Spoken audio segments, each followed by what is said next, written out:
Hi, everyone. Welcome to another episode of Coffee Chat with CastleHill.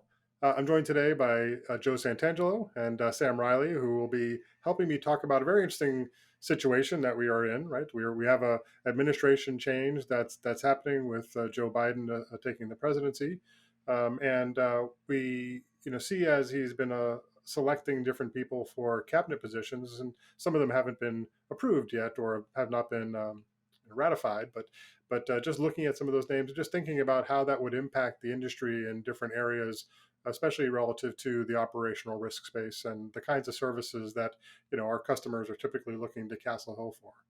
So I'm going to pass it off to Sam as our moderator. So Sam, would you maybe just kick us off a little bit? Sure. Welcome, everybody, to this week's episode. We're going to begin with an overview of President Biden's picks for his presidential cabinet, specifically those who are in a position to have a greater impact on the country's risk and regulation positions. That would be Janet Yellen, who's been approved as the first woman secretary of the Treasury, Michael Barr, who helped craft Dodd-Frank's financial overhaul, and he's expected to be comptroller of the currency. I didn't know we had a comptroller of currency. Goldman Sachs veteran and former CFTC chairman Gary Gensler is being nominated to lead the SEC, and Rohit Chopra is the president's pick to head the Consumer Financial Protection Bureau. So, amongst these picks, President Biden also hit the ground running with several executive orders, one of which was modernizing regulatory review. And resident Joe of ours, can you explain to me what that means for us? What does it mean for the Office of Management and Budget, and what does it mean for firms and businesses? Well, the Office of Management and Budget kind of has a dual role within the government. One of the roles is to oversee the cost benefit analysis that different agencies undertake for different initiatives that they have. And the other role is to look at the regulatory environment. Now, the modernization executive order is shifting their priorities a bit so that they seem to be much more focused on regulatory expansion as opposed to cost benefit analysis. So, if President Biden, oh, no, go ahead. I'm sorry, Sam. So I think it's a really interesting aspect, Joe, is that and I think we're going to continue to come back to this throughout this, is that there is a shift that's going to be happening across a lot of these different agencies in a lot of different areas, and that shift is not necessarily something of some immediate raft of regulatory change, so much as a focus and how people are going to be reacting to those focuses. Sorry, Sam. Go ahead. Well, the shift is what I want to talk about, so that's actually a good segue into it. I wanted to sort of take a look at certain, businesses that we would expect to see the most change in following these new modernizing of regulatory review changes. For example, big tech. I think we could talk about how you think big tech might be impacted by some of the people walking into the administration or projected to walk into the administration. What would they expect to see going forward? We've heard already from Senators Edward Markey and Rich Blumenthal. They've both indicated that the administration is open to revisiting and looking at regulations around big tech, and even around Section 230 that's been quite a bit in the news lately. I'm going to stop you there. What is Section 230? What does it mean from a risk perspective? Well, Section 230 is a kind of get out of jail free card for the big tech firms so that they're not liable for any of the postings that their constituents put on their platforms. And it's a really interesting aspect of what's going to be happening as we look forward, right? There's been a lot of that Section 230 is based off of the situation back in the late 1960s and 1970s, so it's something which is certainly for a different world in a lot of ways, and it's going to be an interesting aspect of what they do. But I think especially, and this really ties into a couple of things like the consumer privacy regulations that are happening in a number of different states, right? So this is aligned with those in a number of ways, together with obvious free speech type of amendments from the Constitution. It's interesting to see how this is going to play out, because one of the ways in which this could really impact companies is if those big tech firms do feel that they're going to have some liability for this type of situation, that liability may dramatically impact how they host information, how they host customers. And given the massive push from all companies of all different types into cloud infrastructure that's frequently run by or run on the same kinds of infrastructure, it's going to have a really big impact on people as they look at their third party risk as their fourth party risk. So they're using a tool that may be getting hosted by Google's cloud services, and Google suddenly says, we're going to moderate or monitor your instance because we're nervous about having some liability in the future. That's a fairly big change to how these cloud providers are actually doing things. So it's going to be really interesting from a third party and fourth party perspective, as we now have this additional level of compliance that they may need to be thinking about, or that companies who are using them may need to be thinking about relative to the usage of this and the evaluation and the risk profile that these companies bring into play. So it'll be a very interesting aspect where those companies can't just say, well, we're not liable for anything that happens in this space. There may be some liability, there may be some inspection that they're going to do that may be uncomfortable for a lot of companies' private information. And a good case in point of that is the removal of the parlay platform from Amazon, where they brought that down because it did not meet their standards. And again, they're a third party of Amazon. And how are they putting Amazon at risk?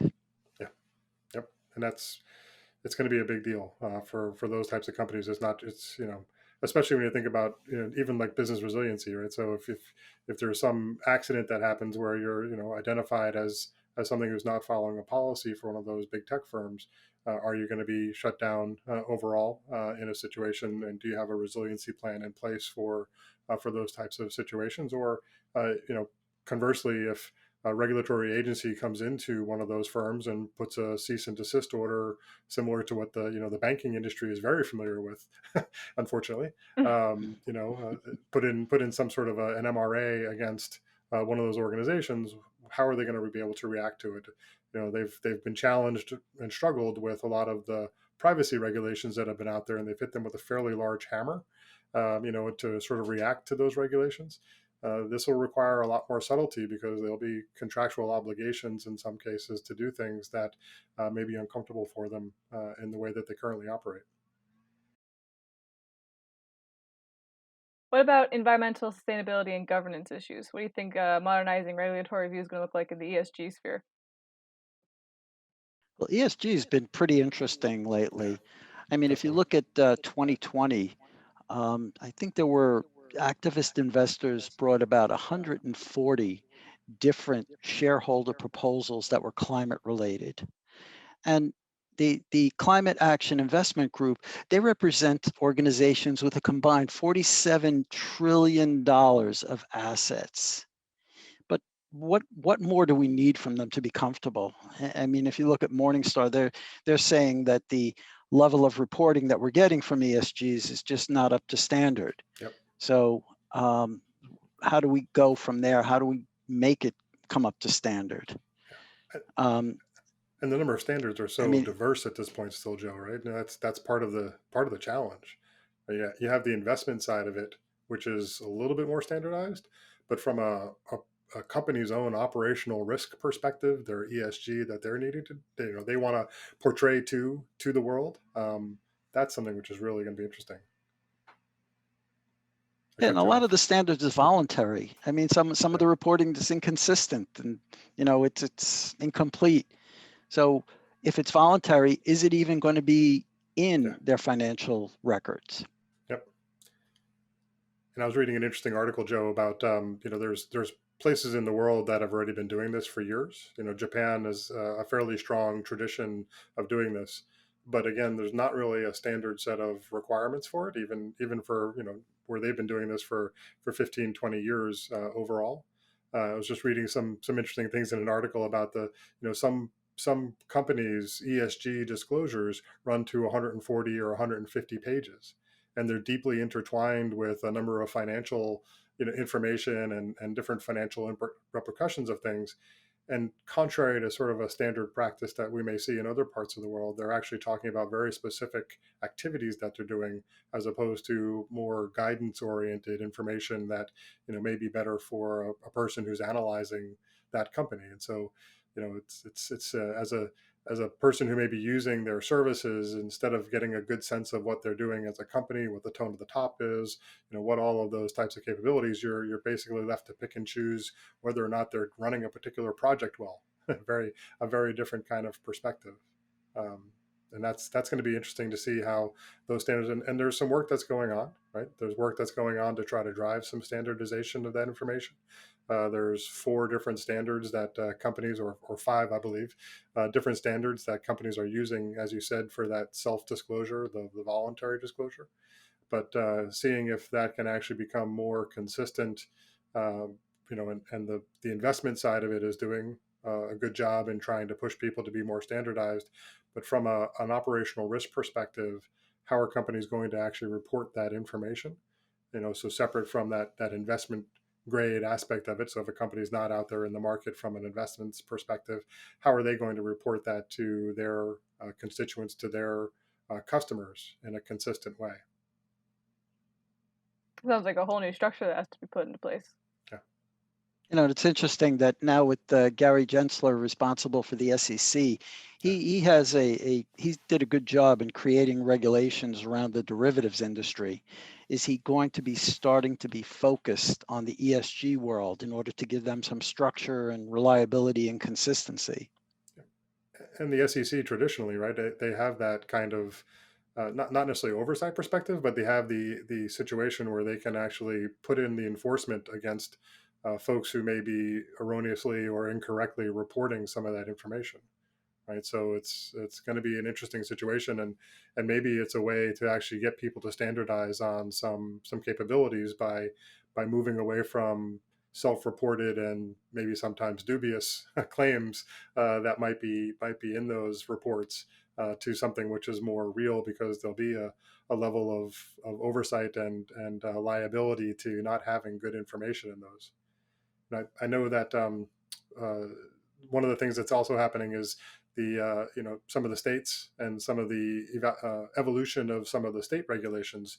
New York, as an example, they're starting to hit insurance companies in an interesting way relative to this. We were talking to one of our customers just the other day about that, and some of the concerns that they had about where that was headed from a state perspective. So you have the folks who are going to be part of the new administration who may get backup or have the same kind of a play coming from individual states, similar to the data privacy type of things that have been happening.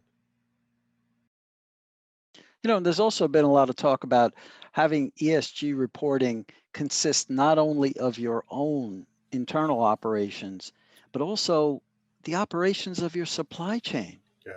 And how are you supposed to get all this information? Yep. Well, you can call it CastleHill, but if that's certainly one way to do it, Our website but not is. not not to get too much into the sales side of it. But it is a key part of having a very strong. It's a combination of a couple things, right? I always like to talk about regulatory change management being the tip of the spear, right? You need to understand what your obligations are from a regulations perspective, and regulation enforcement is certainly going to be a theme of the new administration, right? Again, and some of those regulations will then, of course, naturally evolve and change as different activities happen, as different enforcement actions come through. But that tip of the spear then permeates throughout a company, right? They need to be able to really look at their overall capabilities. They need to be able to trace information across there. So they need to be able to say, this regulation is related to this particular business process or product or region or location. And therefore, we need to look at everything relative to that, using the business intelligence built into their operational risk systems, the business hub concepts that we have within the operational risk space, taking that and being able to see, okay, so is there a third party who maybe is supporting us in this area? And what's the third party's knock on ESG capabilities? How does that impact ours? Are they improving it, right? Are we using the right third parties? Are they using the right third parties, right? Getting into fourth party and nth party evaluations that need to happen. And it doesn't have to be as a tangled spider web overall. It's really just about making sure that you understand how your organization is structured, what kinds of products and processes you sell overall, where do you sell those products, who are you selling to, those types of pieces of information that are just the facts about your company. Bringing that information together in a good way so that your risk reporting is effective goes a huge way towards automating and decreasing the cost of doing this. And that's really where you're going to be able to get those answers and be able to ask those interesting questions about, what, let's use this third party instead of that third party because they're actually providing us with a better ESG profile. Let's bring them into the fold and have them actually take more capabilities on for us because they're going to make us more efficient and more effective from a governance or sustainability perspective than these three other companies overall. So a lot of different capabilities that'll be there. And you have guys like, Rohit Chopra that we spoke about before, and he's been pretty consistent in coming down on the side of more severe penalties for organizations. And, we know a lot of large organizations. You've worked in a number of large organizations. They're so siloed. How do how do the senior managers there feel comfortable that they're getting the right reporting so that they can give it to the regulators and their shareholders? Yeah. No, I think yeah, it's not going to be fun to be sitting in that seat for some of these organizations that just don't have a good handle on how their operations are actually running, right? Not from the dollars and cents perspective, but what are people actually doing? What are the different tentacles that they have across their business processes, the products they sell, who they sell them to, and those third parties, like I mentioned. I think that the data aggregation requirements, right, really understanding that data aggregation from a risk management perspective is going to continue to be a huge challenge. And then we're seeing this in some of the industry pundits as well, talking about it from a risk management perspective, talking about the evolution that we're going to go through. And over the last couple of years, there's been a lot of talk about machine learning and artificial intelligence and augmented intelligence types of capabilities. All of those are about what you're talking about, Joe, about trying to take that shortcut from, here's this big pile of data that we have that's not normalized or organized in a way. Maybe we can use these tools and actually get that information, that intelligence out of the big pile of data. Well, that only works so far, especially when you get into a situation where you've got a more specific regulation or regulatory environment that you're trying to adhere to. How do you bring that information together through the business hub? How do you bring that information together through well-designed GRC capabilities that aren't reliant on homegrown solutions or aren't reliant on bringing everything into one single tool that doesn't have the capacity or capability to do some of these things? You really need to have that strong architecture. You need to have the program set up in an appropriate way and leverage the right capabilities of the different tools that you have in the product space to bring all that forward. Or again, to toot our own horn, bring it to CastleHill. Like, let us help you manage all those things because that's what we're the experts at. So getting that expertise either in your organization or through a person like CastleHill, that's a way to bring this forward and get that information so that if you're sitting in the CEO seat, if you're sitting in the chief risk officer seat, you're actually confident that the information you're signing off on is accurate, it's well organized, and that it's going to keep you from getting in trouble. And now, how do you feel if you're a hedge fund who's been so lightly regulated over the years, and they've probably garnered 70% of assets over the last few years, and now they're looking at a cannon because they have all these people who are looking to come and regulate them. So they're going to be faced with new regulations. And there's always a knock-on effect. What happens in the United States happens in Europe and then happens in other parts of the world or vice versa. So Yep. everybody's following each other. Regulations are going to be coming at them from all sides. Yeah. And I'm not to just pick on the hedge fund side of it, but there's a number of, we have the special purpose vehicles that have been very popular in the last year, which are, basically dark pool investment vehicles, similar, types of things from a private equity perspective. You have a lot of areas that have been, where the regulations have been waiting to happen, we'll call it. And those organizations are, they live on being flexible, on having, advanced data capabilities. They live on all of those sort of, cutting edge abilities. And one of the places where they often stint on those activities is is in that risk management space. And so they need to be aware of what's coming down the pipe from a regulatory change management perspective. They need to be aware about how those things are actually going to impact their organizations, or even the possibilities, right? Because the hedge funds, the special purpose vehicles, the private equity firms that are actually ahead of that curve are the ones who are going to be the most successful, right? They're going to continue to be able to knock it out of the park because they're going to be the ones who have an understanding of where they can take those risks, where they can't take those risks. Right, they're very good at doing that from a financial perspective. They need to bring in all of these, to things that we've been talking about. Your third parties, what are the third parties of your investments doing? What's their ESG standing? There's a lot of, as you mentioned before, there's a lot of investment funds that are being stood up, to basically mirror and in effect an index against the ESG side of the world. And so, how are those things going to bring together? It's risk management. It's risk management 101 for companies that do it really, really well from a financial perspective. They do it really, really well from a credit perspective. They may not do it so well from an operational risk perspective, much less getting into the whole IT and cyber side of the world. Regulations have come knocking, and archaic forms of management will not do. Yeah, and again, this doesn't have to be painful for these companies, right? The tools are out there, the capabilities are out there. It's just doing it in a surgical way, making sure that you're doing this in a very, very efficient way. Because back to the very beginning of our conversation, Joe, as you mentioned, right, the OMB and its cost benefit function, right, and how that evolves in relative to some of the executive orders that have been going through. Every company should be making that cost benefit analysis. They need to be looking at the